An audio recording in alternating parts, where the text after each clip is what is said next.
Hello, good morning to all.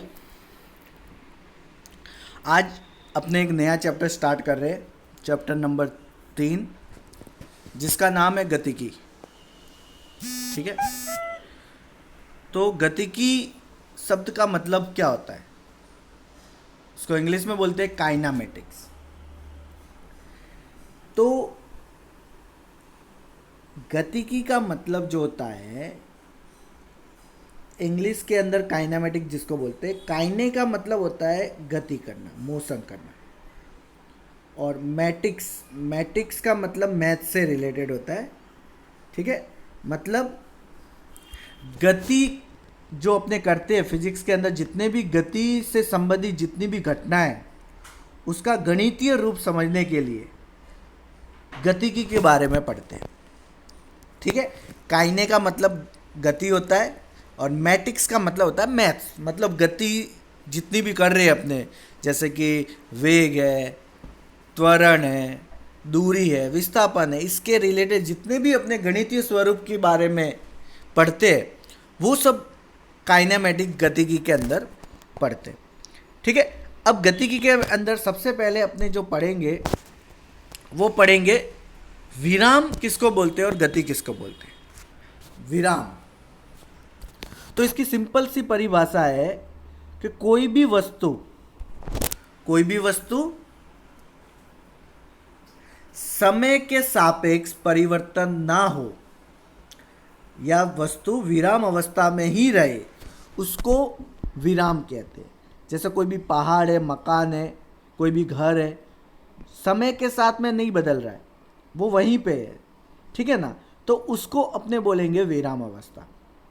लेकिन जैसे कि रेलगाड़ी है, तो रेलगाड़ी जो है वो समय के सापेक्ष परिवर्तित करती रहती है, तो उसको गतिशील कहेंगे।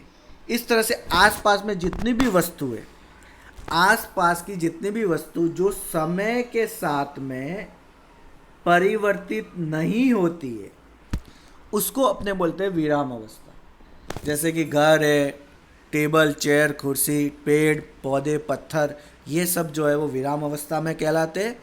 और जो वस्तुएं समय के सापेक्ष परिवर्तित होते हैं, उसको गतिशील अवस्था कहते हैं। जैसे कि बस है, समय के सापेक्ष बदल रही है, सूर्य है, चंद्रमा है, पृथ्वी है, जितने भी ग्रह है, वो समय के सापेक्ष अपनी जगह बदलते रहते हैं। ठीक है। अब हवा है, ये सब जो है वो गतिशील के अंदर आएंगे। तो दो चीज़ों के बारे में अपने सबसे पहले समझा। फिर एक गति के प्रकार क्या होते हैं। ठीक है। कितने प्रकार की गति। अब गति को विमीय आधार में पढ़े। विमीय का मतलब होता है डायमेंशन। डायमेंशन को दूसरा शब्द यूज करो तो उसको बोलते हैं डायरेक्शन। ठीक है। मतलब कितनी डायरेक्शन में कोई वस्तु गति कर रहा है। ठीक है। तो जैसे कि कोई भी वस्तु एक ही दिशा में गति कर रही है, एक ही दिशा में गति कर रही है। ठीक है। तुमने गणित के अंदर पढ़ा होगा कार्टेशियन कोऑर्डिनेट, गणित के अंदर पढ़ा होगा, एक्स ये होता है, ये वाई होता है और ये जेड होता है। तो कोई वस्तु एक ही डायमेंशन, मतलब एक ही एक्सिस पे गति करे, जैसे ऐसे ही गति कर रही है, तो उसको अपने एक विमीय गति कहेंगे। ठीक है। एक ही दिशा में गति कर रही है, वो इस तरह से धन अवस्था में भी हो सकती है, ऋण अवस्था में भी हो सकती है, पर एक ही दिशा में गति कर रही है, तो उसको एक ही विमीय गति अपने कहेंगे। ठीक है। जैसे मान लो कोई पत्थर है, उस पत्थर को मैं ऊपर फेंक रहा हूँ, तो वो पत्थर को मैं ऊपर फेंकूंगा तो ये ऊपर जाएगा, फिर वापस उसी अवस्था में वापस नीचे आएगा। तो देखो, ऊपर गति हो रही है और नीचे गति हो रही है। ठीक है। एक ही दिशा में गति हो रही है, ऊपर हो रही है और नीचे हो रही है, तो उसको एक विमीय गति कहेंगे।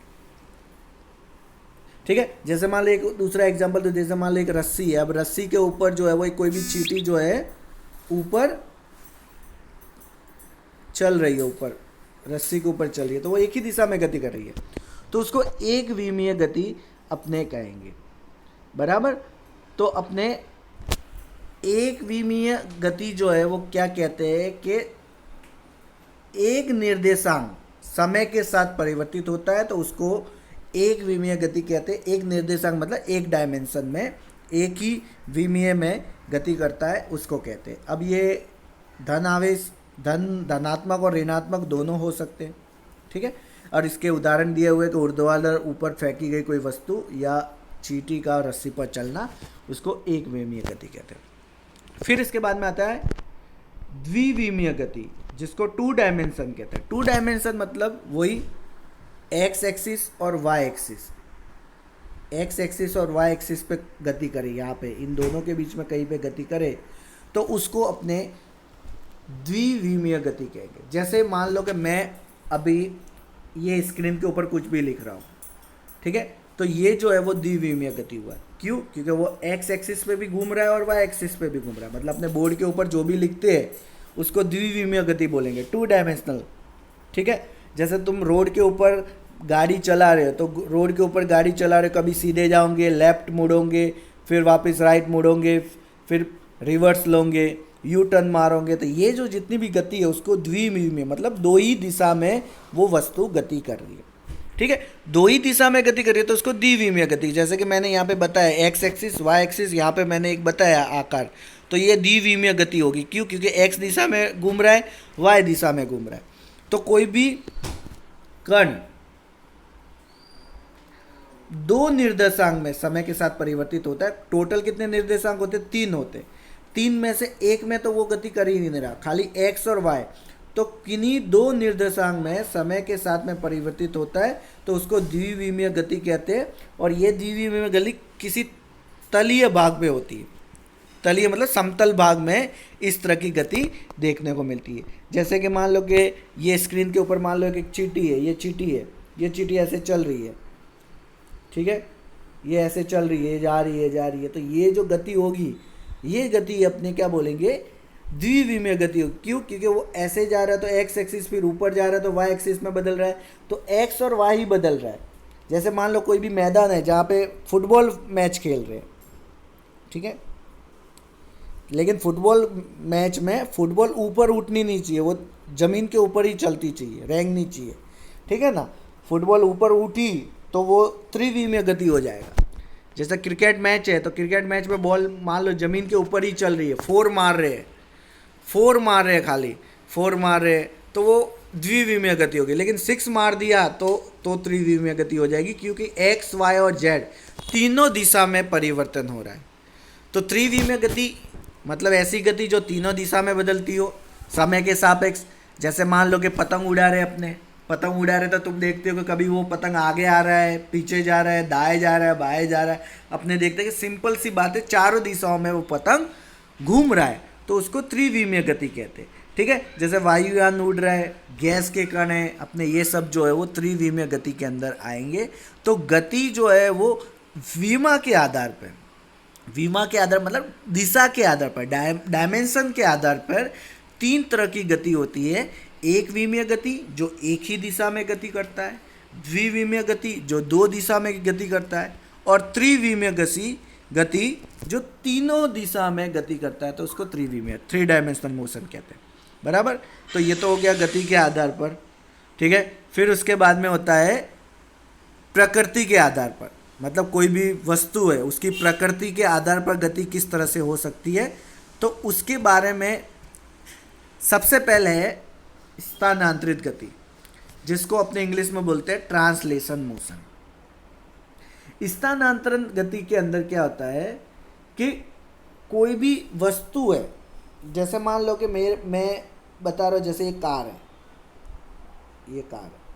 ठीक है, गाड़ी अभी ये यहाँ पे है विराम अवस्था में, तो ये गाड़ी चल के यहाँ पे पहुँच गई, ठीक है, तो यहाँ से लेके यहाँ तक उसने गति की, ठीक है। तो इस गति को अपने बोलेंगे स्थानांतरित गति, मतलब ट्रांसलेशन मोशन। मतलब ये जो गाड़ी थी, ये वाली जो गाड़ी थी वो चल के यहाँ पे पहुँच गई, तो इस तरह के गति को स्थानांतरित गति कहते हैं, ट्रांसलेशन मोशन कहते हैं, बराबर। मतलब कोई भी वस्तु एक बिंदु पे थी और उस बिंदु से फिर वो धीरे धीरे दूसरे किसी बिंदु पर चली गई, तो उसको स्थानांतरित गति अपने कहेंगे, ठीक है।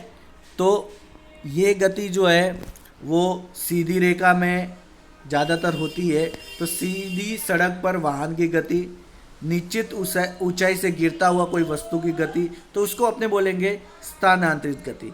ठीक है, फिर इसके बाद में आता है घूर्णन गति, बराबर।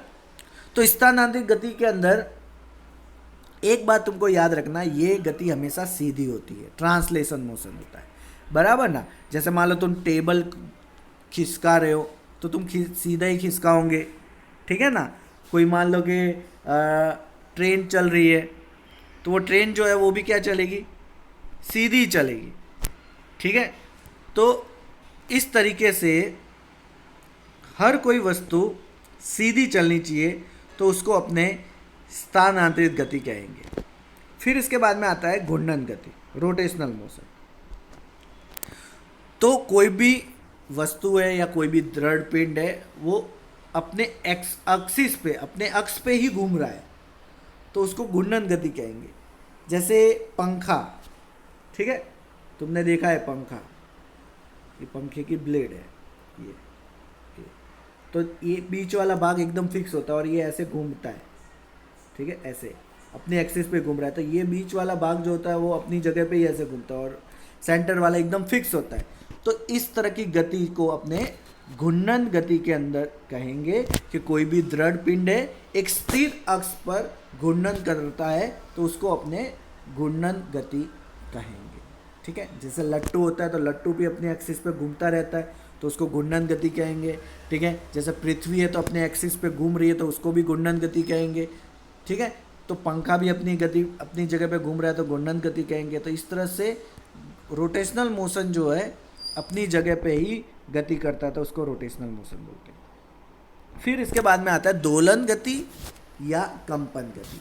अब दोलन गति का मतलब क्या होता है कि जैसे कोई भी चीज़ अपने ले लिया, जैसे मान लो एक उदाहरण देता हूँ मैं, जैसे मान लो मैंने एक क्या किया, यहाँ पे धागे से पत्थर को बांध दिया और यहाँ पे कहीं पे लटका दिया।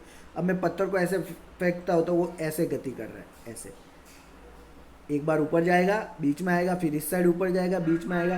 तो इस तरह की जो गति हो रही है, तो ये गति जो है बोल में, तो दोलन गति और कंपन गति।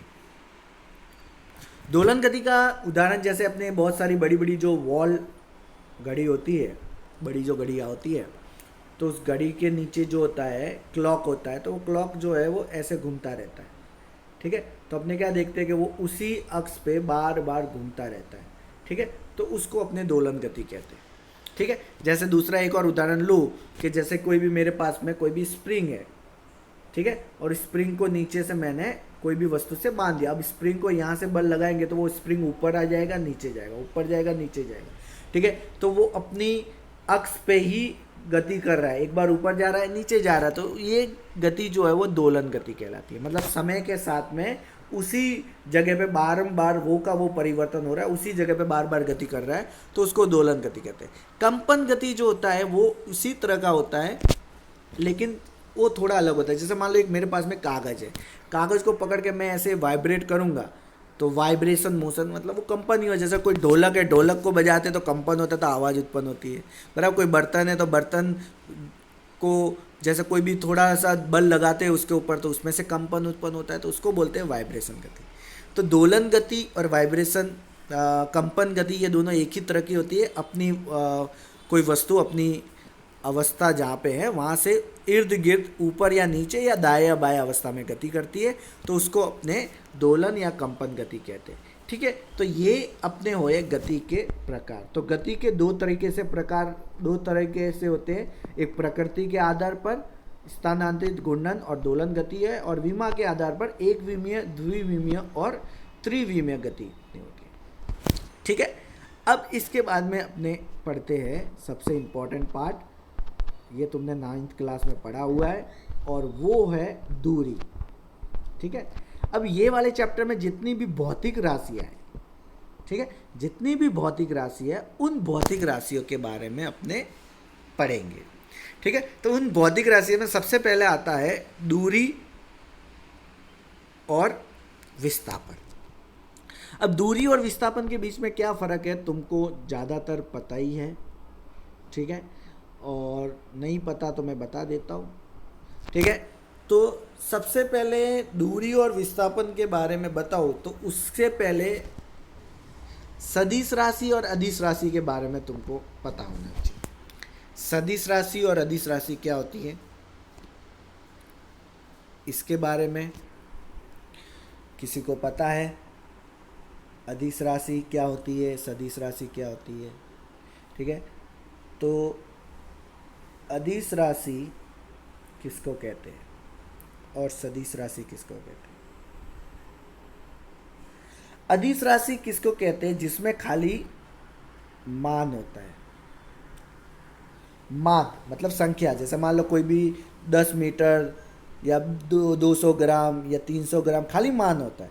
लेकिन सदिश राशि में मान के साथ में दिशा भी होनी चाहिए,